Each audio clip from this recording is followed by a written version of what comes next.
సర్పంచ్ పీఠం కోసం అభ్యర్థుల హడావుడి అంతా ఇంత కాదు. కొన్ని చోట్ల ఒక్క ఓటు గెలుపోటములు నిర్ణయిస్తే మరికొన్ని చోట్ల డ్రా తీసి విజేతలను ప్రకటించారు. గెలిచిన వారి సంతోషం, ఓడిన వారి ఆక్రోశం ఇలా ఒక్కటే ఉంటాయి. లోకల్ ఎలక్షన్స్ లో పూనకాలు తెప్పించే సీన్లు రక్తి గట్టిస్తున్నాయి.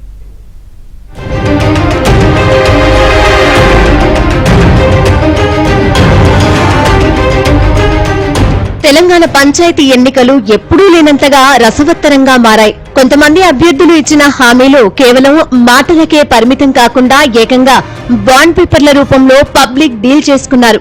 మహబూబ్ నగర్ జిల్లా లక్ష్మీపల్లిలో బీజేపీ అభ్యర్థి ఒక అడుగు ముందుకేసి తాను గెలిస్తే చేసే అభివృద్ధి పనులను బాండ్ పేపర్ పై రాసి సంతకం చేసి ఆ కాపీలను ఇంటింటికి పంచారు. అంతేకాదు 3 ఏళ్లలో 70% హామీలు నెరవేర్చకపోతే రాజీనామా చేస్తానని ఓపెన్ ఛాలెంజ్ విసిరారు. ఖమ్మం జిల్లా మల్లారంలో స్వతంత్ర అభ్యర్థి వనం రామతులసమ్మ కూడా అదే దారిలో నడిచారు. అభివృద్ధి హామీలతో పాటు వృద్ధులు, దివ్యాంగులు, వితంతువులకు ఆసరాగా నగదు ఇస్తానని ప్రకటించి ఆ వివరాలను బాండ్ పేపర్లో ముద్రించి పంచారు.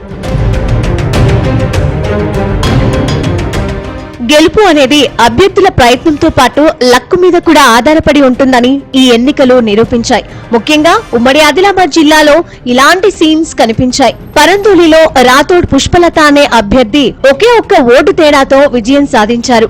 అదే జిల్లాలోని దాబాబిలో 2 అభ్యర్థులకు సమాన ఓట్లు రావడంతో గెలుపును లక్కీ డ్రా ద్వారా నిర్ణయించారు. ఈ డ్రాలో ఈశ్వర్ విజేతగా నిలిచారు. ధనోరాలో అనామికపై జమునా నాయక్ ఒక్క ఓటు తేడాతో గెలిచినట్లు ముందు ప్రకటించిన రీకౌంటింగ్ లో జమునా నాయక్ కు మరో 4 ఓట్లు కలిసి రావడం బిగ్ ట్విస్ట్. ఇంకోవైపు సూర్యాపేట జిల్లా కోటినాయక్ తండాలో 2 అభ్యర్థులకు సమాన ఓట్లు పడటంతో అక్కడ కూడా లక్కీ డ్రానే ఫైనల్ చేసింది. డ్రాలో బీఆర్ఎస్ మద్దతుదారుడు గెలవడంతో గులాబీ శ్రేణులు సంబరాలు చేసుకున్నారు.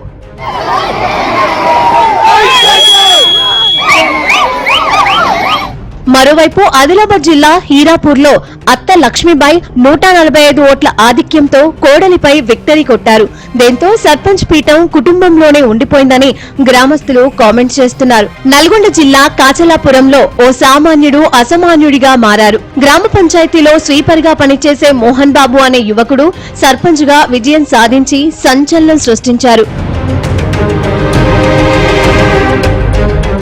గెలుపోటములు సహజమైనప్పటికీ కొన్ని చోట్ల ఓటమి పాలైన అభ్యర్థులు వ్యవహరించిన తీరు తీవ్ర వివాదాస్పదంగా మారింది. మహబూబాబాద్ జిల్లా సోమ్లా తండాలో ఎమ్మెల్యే మురళీ నాయక్ కు వదిన భూక్య కౌసల్య ఓటమి పాలయ్యారు. ఎన్నికకు ముందు పంచిపెట్టిన 1500 రూపాయలను తిరిగి ఇవ్వాలని లేదా తమకే ఓటు వేశారని కులదైవం ముందు ప్రమాణం చేయాలని డిమాండ్ చేశారు. నల్లగొండ జిల్లా కడపర్తిలో సర్పంచ్ అభ్యర్థి కుంట్ల అంజిరెడ్డి కూడా ఓటమి తర్వాత ఓట్ల కోసం ఇచ్చిన 2500 రూపాయలు స్టూల్స్ ను తిరిగివ్వాలని ఓటర్లను అడిగారు. దీంతో ప్రజలు తీసుకున్న స్టూల్స్ ను తిరిగిచ్చేశారు.